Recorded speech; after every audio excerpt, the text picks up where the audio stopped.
Bonjour lumineuse Luciole, j'espère que vous allez bien, c'est Lucie et bienvenue dans un nouvel épisode de Patouille Thérapie. C'est l'heure de notre moment organisationnel dans le bugeot. Donc le mois dernier on avait fait plein de collages avec des contrastes, des blocs noirs sur du fond blanc. Et pour ce mois-ci, j'ai eu envie de faire l'inverse. Donc ces pages blanches vont être bientôt transformées en pages noires avec de la peinture acrylique noire, aussi de la peinture acrylique scintillante dans les tons cuivre. Et je vais commencer par les appliquer, ces peintures, avec un sopalin sec parce que ça va vite et que ça sèche vite. Et c'est très pratique, ça se fait en 2-2. Même si ne pensez pas que cette mise en place est plus rapide que les autres, non, pas du tout. Le fait de peindre les pages avant de travailler dedans, ça prend du temps. Mais ce qui a pris le plus de temps, je crois, c'est les gouttelettes avec la peinture dorée, qui font un beau ciel étoilé, et le temps de séchage.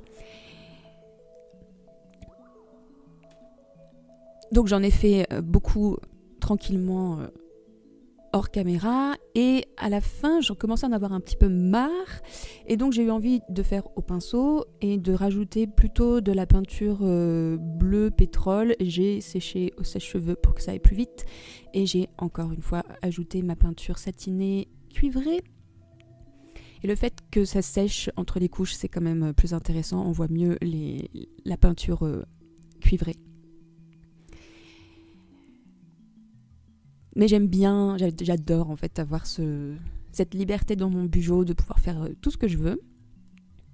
Je sais même pas si on peut encore appeler ça un bugeot, hein, parce que ça n'a rien à voir avec la méthode de Ryder Carroll.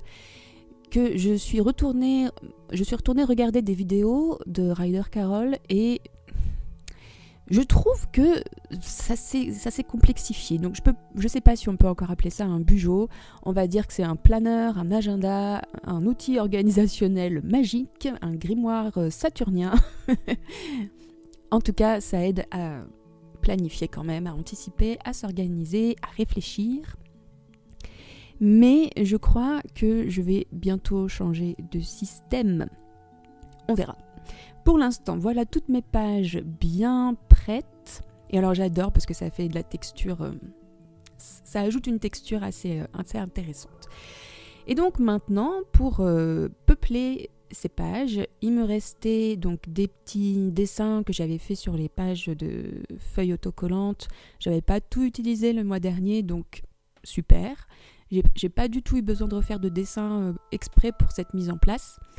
Et j'ai aussi des dessins sur des feuilles classiques, des dessins que j'ai imprimés en niveau de gris. Et d'ailleurs, ces planches imprimables, vous pourrez les retrouver sur la boutique si vous voulez.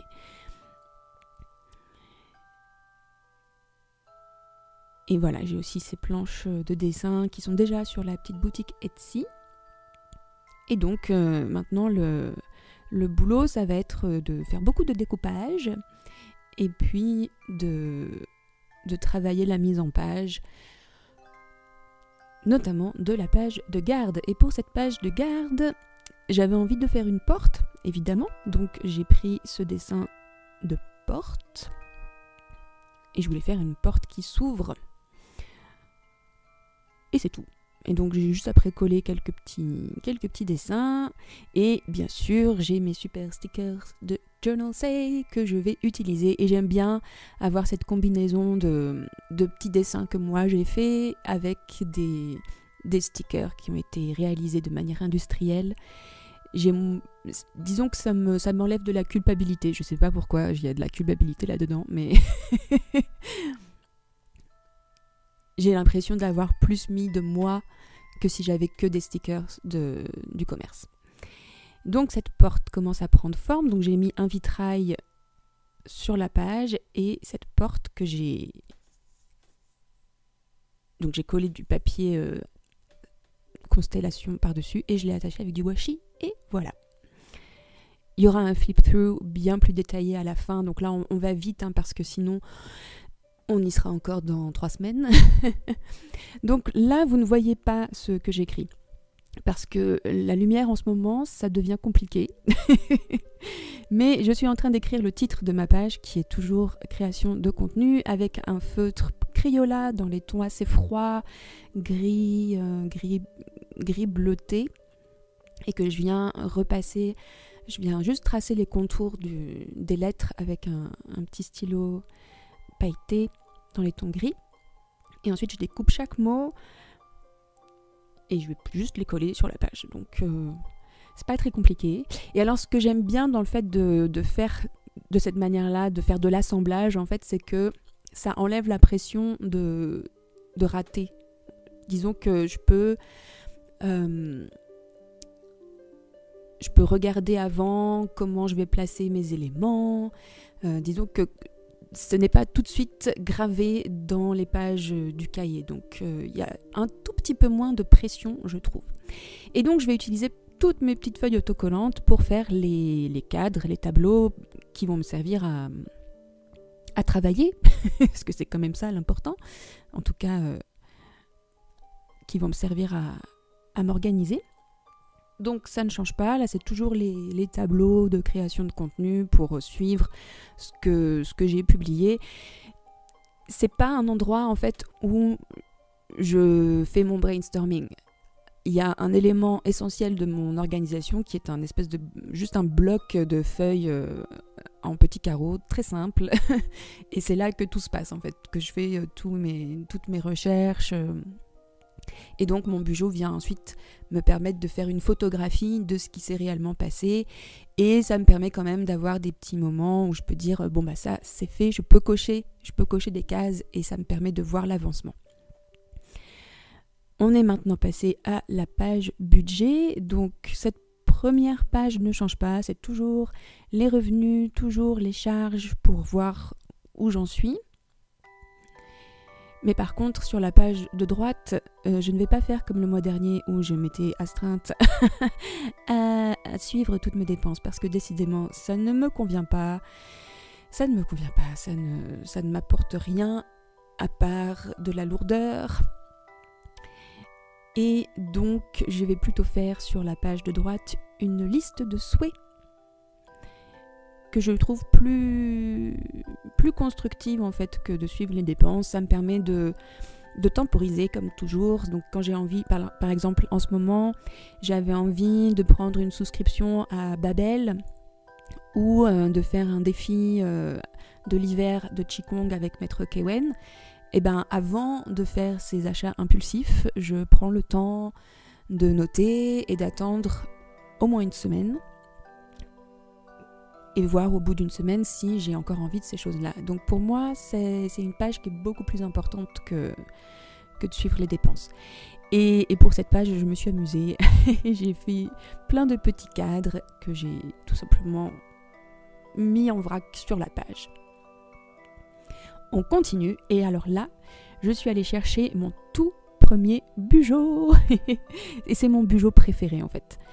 Et donc j'avais fait cette page je prends soin de moi avec un gros graphique et puis des trackers, et je vais refaire la même chose parce que le suivi des humeurs c'est bien, mais là j'avais besoin d'un graphique plus important.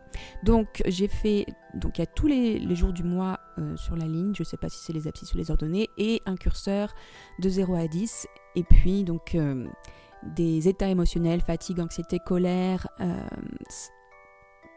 je sais plus quoi, douleur, déprime, enfin voilà, parce que je sens bien que la période hivernale c'est un peu compliqué, et donc ça fait un graphique un petit peu très coloré mais en même temps ça permet de voir certaines choses, par exemple plus je suis fatiguée, plus j'ai tendance à me mettre en colère ou à avoir des douleurs, ce genre de choses. Donc c'est un graphique que j'appelle auto-empathie. Ça permet de juste prendre le temps de se demander comment ça va, parce que souvent on oublie.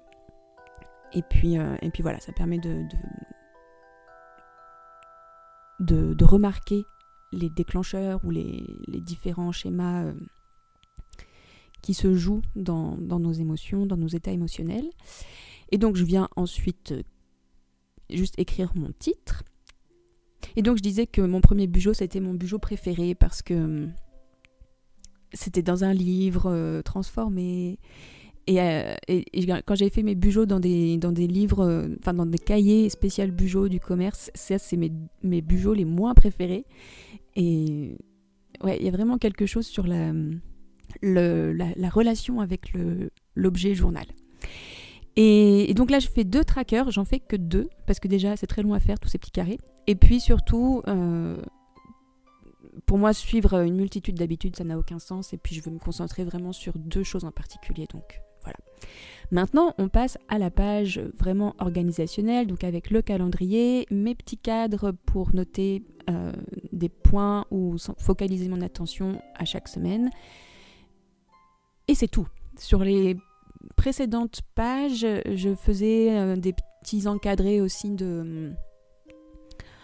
pour me demander comment j'allais prendre soin de moi, quel était mon objectif numéro 1, ce que j'avais envie de faire au 15 du mois, ce que j'avais envie d'avoir accompli au 30 du mois.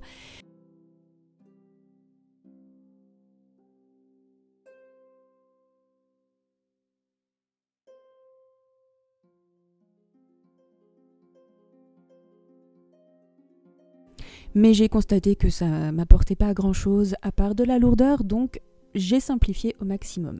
Et donc, on arrive aux pages hebdomadaires qui, elles, par contre, fonctionnent plutôt bien. Donc, c'est vraiment la mise en page qui est sur l'agenda de Ruby Granger. Et vraiment, je trouve que son agenda, son planeur, son système organisationnel, je trouve qu'il est super, qu'il est vraiment... il est vraiment super. C'est tout ce que j'ai à dire. Parce que c'est à la fois très pragmatique et puis en même temps, il y a vraiment toute ce soin qui est apporté à faire quelque chose, pas juste axé productivité, mais aussi prendre soin de soi tout en étant productif. Donc, on a quasiment terminé. Je vais juste faire la page d'intro à la page de garde. Habituellement, je fais des fenêtres. Donc là, j'ai voulu faire une vraie fenêtre avec une fenêtre que j'avais prédécoupée. Au final, ça n'apporte pas grand-chose, cette page, puisque là, elle ne va pas du tout... donner sur la page de garde, je vais la recouvrir. Là, je suis en train de mettre du scotch pour pouvoir coller un vitrail et je vais coller un vitrail de l'autre côté. Donc voilà, c'est une page décorative qui m'a donné beaucoup de plaisir à réaliser, que je trouve très chouette. Et c'est très bien comme ça, des fois, d'avoir des pages qui ne servent à rien. Et donc, voilà le résultat final. Donc sur cette page d'entrée en matière, j'ai une très belle photo de mon village enneigé et une première porte d'entrée avec plein de textures. C'est génial, rien que ça, j'adore. Il y en a plein pour mes yeux parce que ça brille de partout et plein pour mes mains, c'est magique. Donc ensuite, la page de garde du mois de décembre.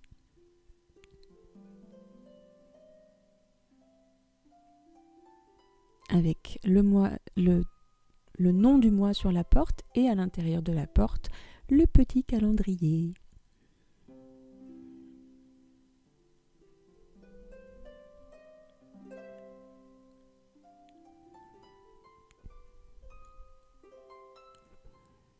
Donc voilà les fameux tableaux où je note ce que j'ai fait, à quel moment, est-ce que c'est filmé, est-ce que c'est édité, est-ce que c'est publié. J'ai oublié le 31 décembre, c'est pas grave. La même chose pour Patreon. Et puis un petit tableau pour les stats, même si en fait, bon, c'est sympa. Quand même, c'est sympa de voir les choses évoluer. Je dis bon parce qu'au final, Instagram en ce moment, j'ai un peu mis de côté, mais bon. Ensuite, mes tableaux pour la gestion des sous-sous. Et puis ma petite liste de souhaits, j'adore. Avec tous ces petits dessins et ces petits cadres, ils me font rire. Surtout cette petite mandragore avec les comment on appelle ça? C'est les reliques de la mort, c'est ça?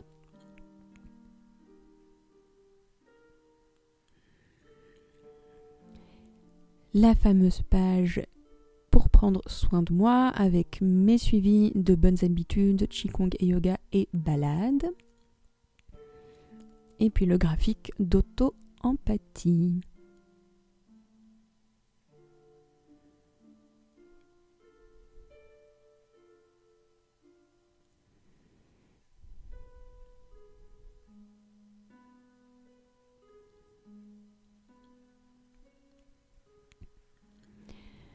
Ensuite, on a le calendrier et puis mes cadres pour décider sur quoi je vais mettre ma priorité sur une semaine en particulier, en essayant de dire adieu à l'anxiété. Ce ne sera pas possible, il faut que j'apprenne à vivre avec. Mais ça me fait rire. Et puis les pages hebdomadaires.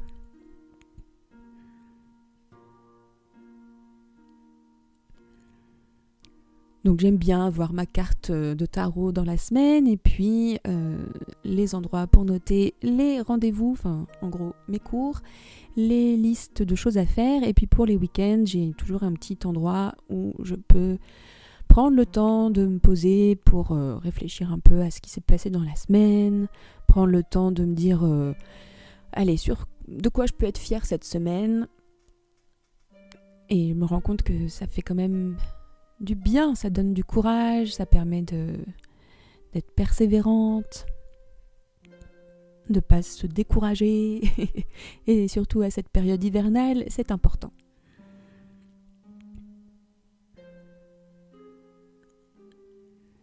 Et donc, ce que j'ai fait hors caméra, une page qui s'appelle Done is better than perfect, parce que je suis une procrastinatrice professionnelle. Et donc, je voulais me faire des cadres pour des projets, parce que finalement, j'ai une vie qui est faite de projets et que je mène plusieurs projets sur plusieurs fronts. Et donc, je voulais un tableau qui permette de voir visuellement l'avancement du projet. Donc, c'est pour ça que j'ai une case avancement. Et là, j'ai une double page pour le plaisir. Je voulais faire un calendrier lunaire, je ne sais pas pourquoi, je sais pourquoi, c'est parce que j'aime bien suivre le cycle lunaire, mais surtout j'avais envie de faire un truc très répétitif avec plein de formes et juste des ronds et des carrés. Et donc je trouve que c'est très graphique, très esthétique. Donc je me suis amusée à faire ce calendrier et à décorer la page, ensuite avec plein de beaux stickers. Et alors là,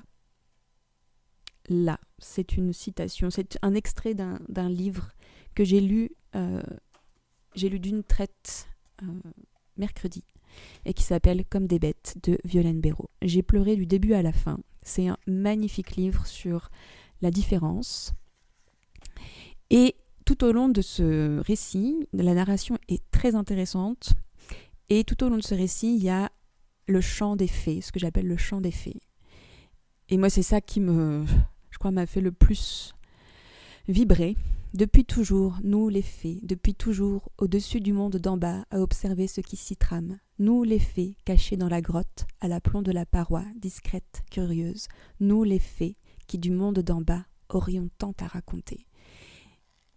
Et ça jalonne le livre tout du long. C'est magnifique. Vraiment, si vous avez envie de lire quelque chose de beau, un peu douloureux, il y a beaucoup d'émotions, je vous le conseille. Voilà.